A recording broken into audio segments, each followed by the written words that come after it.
Queridos irmãos e irmãs, hoje, sexta-feira santa, nos reunimos neste silêncio e reverência diante da cruz do Senhor, deste mistério da nossa salvação.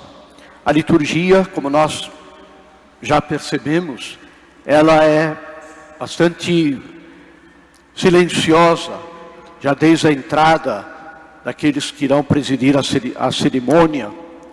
Depois também nós não temos o toque da música, do órgão. Tudo é silêncio, tudo é reflexão, tudo é nos colocarmos diante deste mistério da cruz do Senhor. Não há festas, não há flores, não há o som festivo do órgão, dos sinos. Na entrada da igreja estavam ali as chamadas matracas para reunir, congregar o povo. As leituras também que nós acabamos de escutar nos ajudam a entender com profundidade este mistério que nós hoje estamos celebrando, nos mostrando um Deus que se entrega por amor, um Salvador que carrega as nossas dores e que vai à nossa frente, oferecendo a sua vida para a nossa redenção. Como em todas as celebrações da igreja, a primeira parte é sempre um momento de escuta da palavra de Deus. Escutamos na primeira leitura um texto do profeta Isaías. Ali aparece essa figura enigmática do servo sofredor. Alguém que não tem beleza, não tem majestade. Alguém que se olha com repugnância. Não é agradável olhar este servo, porque ele está todo machucado, todo ferido, todo sujo. O seu rosto é desfigurado, seu corpo tem chagas. Mas o que o profeta nos diz é que exatamente por estas chagas é que nós todos somos curados. Isaías nos diz que este servo tomou sobre si as nossas culpas, nossas fraquezas, os nossos pecados. Ele não abriu a boca para reclamar, mas aceitou tudo em silêncio, como um cordeiro que é levado ao matadouro. E sempre, na história, sempre se perguntou a quem Isaías estava se referindo com este texto. E os padres da igreja, os antigos padres da igreja, aqueles que primeiro refletiram sobre a fé cristã, eles são unânimes em dizer que este servo é Jesus, o Filho de Deus, aquele que se fez homem e se entregou por nós. Há uns anos atrás, apareceu um filme sobre a vida de Jesus, e um filme que foi muito assim divulgado. Agora inclusive eles estão preparando um segundo filme sobre a ressurreição do Senhor e o início da igreja. E este filme, muita gente não conseguiu assistir. Ou se assistiu, muita gente se sentiu até mal, pelo realismo, pela forte imagem que este filme transmitia, de um Cristo desfigurado, de um Cristo com o rosto totalmente deformado pelas pancadas, com o corpo totalmente ferido, cheio de sangue, cheio de terra. Assim, naturalmente que nós, quando olhamos a cruz, quando temos sempre diante de nós a cruz, as igrejas todas elas têm a cruz, nós olhamos com um olhar de piedade e um olhar de fé. Mas, de verdade, as representações não são exatas naquilo que aconteceu com Jesus. Porque, de fato, seria muito chocante para todos nós esta imagem, como foi a imagem deste filme, que buscou ser realista.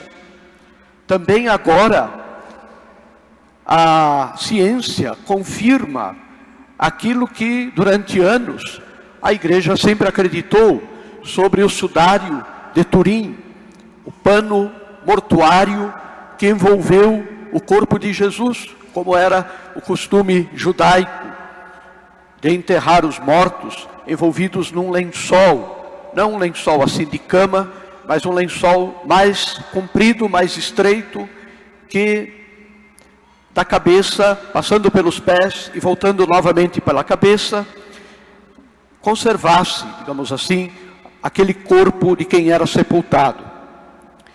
E tendo também um pano no rosto da pessoa. E o Sudário de Turim retrata exatamente isso. E os estudiosos ainda hoje se dedicam, se debruçam sobre esse santo sudário, estudando a terrível agonia, o terrível sofrimento que a figura que está impressa naquele sudário sofreu, com detalhes assim que são assombrosos, a quantidade de lacerações que tem nas costas, a questão dos pregos, onde foram pregados. Nós temos a ideia sempre que foi na palma da mão, mas a palma da mão não sustentaria o corpo pregado na cruz, mas foi no punho. E o sudário tem detalhes que são assim, de anatomia. Hoje a ciência tem essa consciência de uma anatomia humana, mas naquela época tudo era muito precário.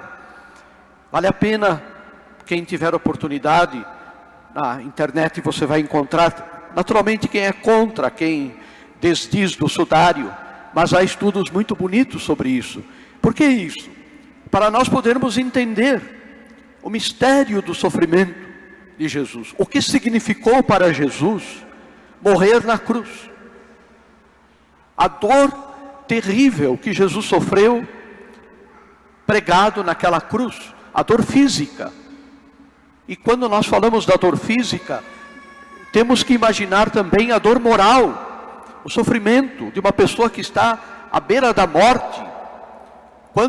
Quantos de nós já perdemos nossos familiares? E quando a pessoa está na última agonia, sempre se busca ter um local reservado, um local tranquilo, até com iluminação diminuída, em calma, para que a pessoa possa deixar este mundo amparado. Quantas vezes as pessoas estão lá em volta da cama, os filhos, os familiares, segurando as mãos da pessoa, dizendo palavras de amor, de carinho, dar dignidade à própria morte. Agora imagine como foi a morte de Jesus. A morte de Jesus no meio de uma violência terrível, no meio de uma dor terrível, e também moralmente, Jesus sendo desafiado, atacado, ironizado, ou seja, um sofrimento terrível. Este servo sofredor da primeira leitura retrata esta realidade dramática que foi a morte de Jesus. No Evangelho de São João, nós acompanhamos o longo relato da paixão de Cristo, o amor que se concretiza. Jesus que é traído, que é preso, julgado, flagelado. A justiça o considera inocente. Quem deveria fazer justiça o considera inocente, mas não tem a coragem de declarar a inocência de Jesus. É um juiz iníquo, um juiz frágil. Vai saber quantos devem ter sido condenados no tempo de Pilatos por medo, por não querer enfrentar a realidade da verdade.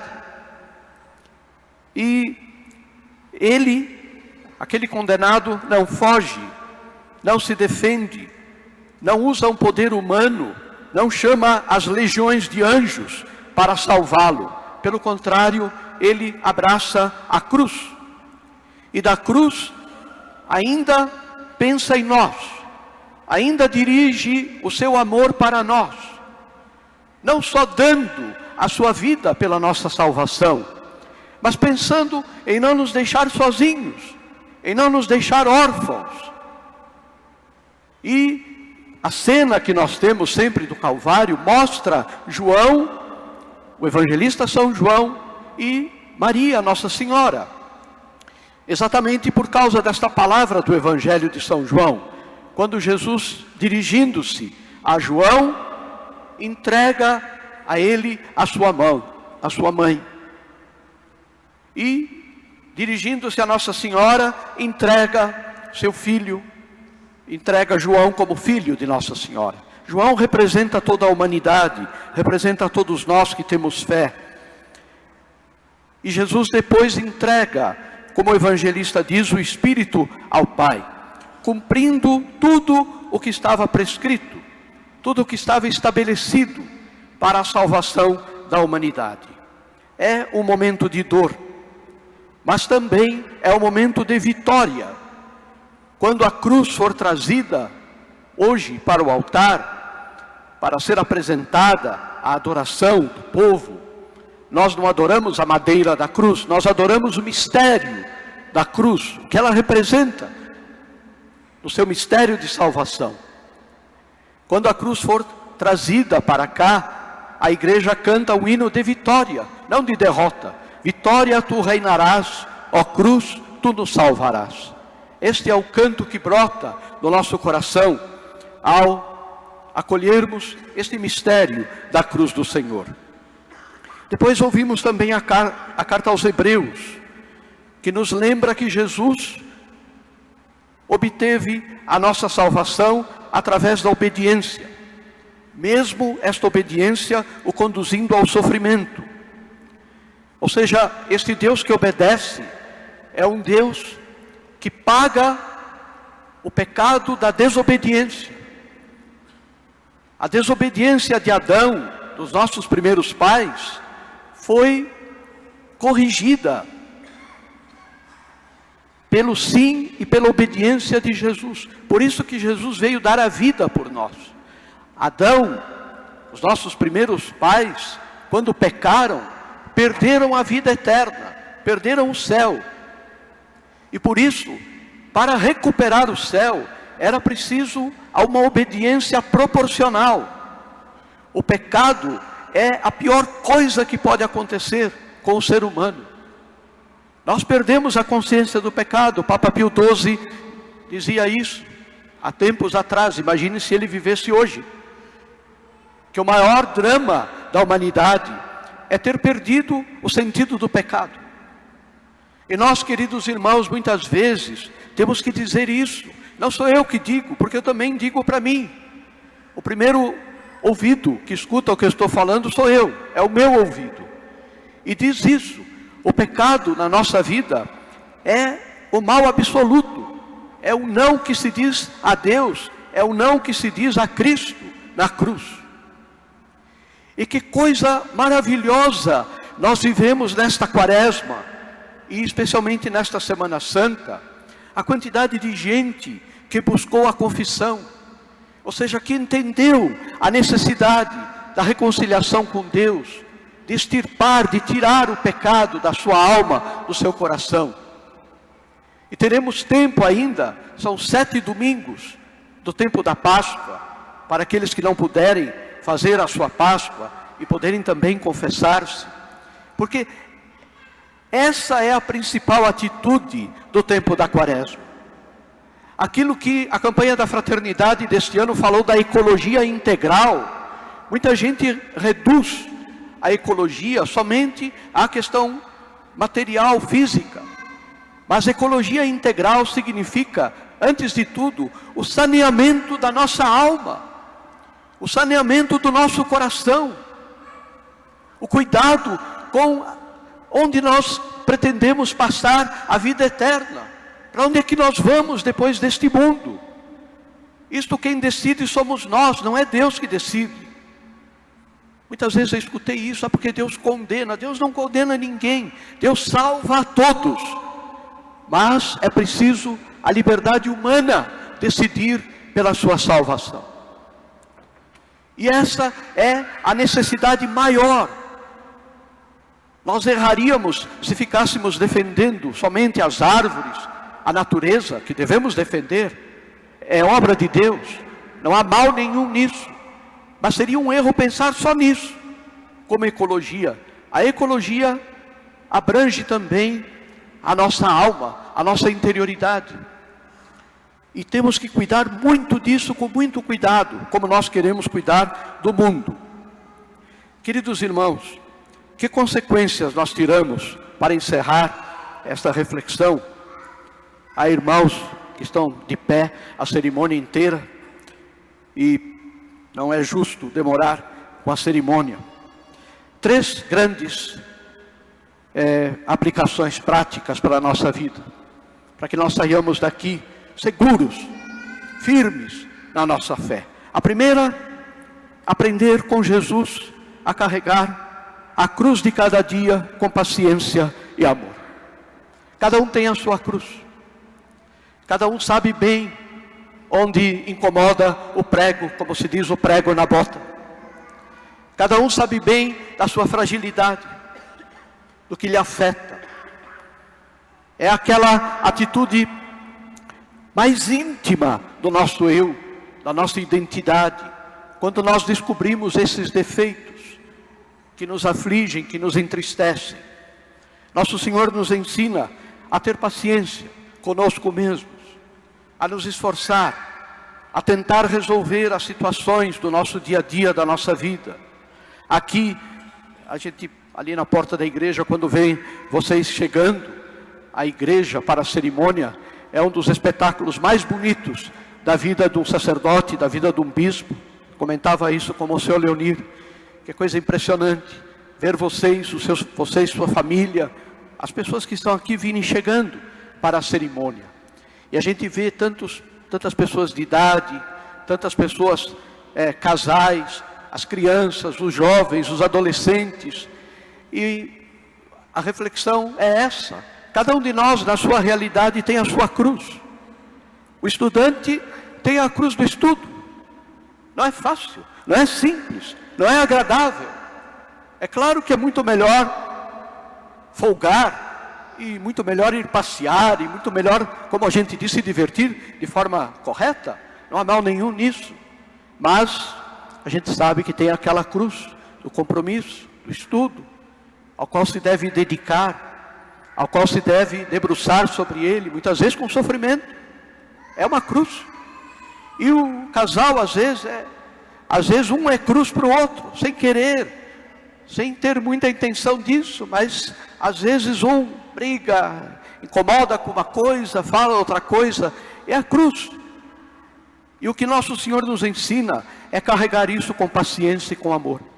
Enfrentar essas realidades sem desistir de melhorá-las e de arrumá-las. A segunda atitude é a atitude de aprender com Jesus a perdoar. Isso é duro, meus irmãos. Isso é difícil, meus irmãos. Não é fácil perdoar quem nos ofende, quem nos machuca, quem nos fere.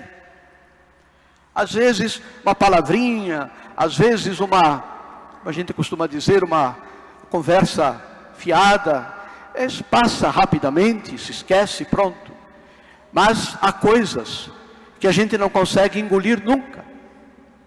E vai passar a vida inteira sem engolir. Porque nos fere, porque nos machuca. Porque nos faz sofrer de verdade. E a gente que sabe fazer os outros sofrerem. Sabem bem como fazer. Nosso Senhor nos ensina a perdoar, assim como Ele perdoou. A ter um coração que nunca, jamais semeie o ódio, o rancor, a raiva, a vingança contra alguém. E finalmente, a terceira grande lição, olhando para a cruz de Jesus, é aprender a viver para os outros, como Ele viveu. A vida de Jesus foi fazer o bem para os outros. E esta deve ser a decisão da nossa vida. Ser bons, não ser ruins. Não ser pessoas que não amam, não ser pessoas egoístas, mas ser pessoas boas, que espalhem ao seu redor o bem de uma palavra, de uma ajuda, de uma compreensão, de uma atitude grandiosa e não pequena, diante das necessidades, diante das realidades dos nossos irmãos. Aprender de Jesus a viver com bondade no nosso coração, e nunca com ruindade no nosso coração. Que Maria, a Mãe dolorosa que nós sempre vemos ao pé da cruz, nos acompanhe neste dia santo. E que o sacrifício do seu Filho nos dê força para viver como verdadeiros discípulos de Jesus. Até o dia, e vai chegar este dia, e se nós permanecermos fiéis, este dia chegará sem dúvida para nós.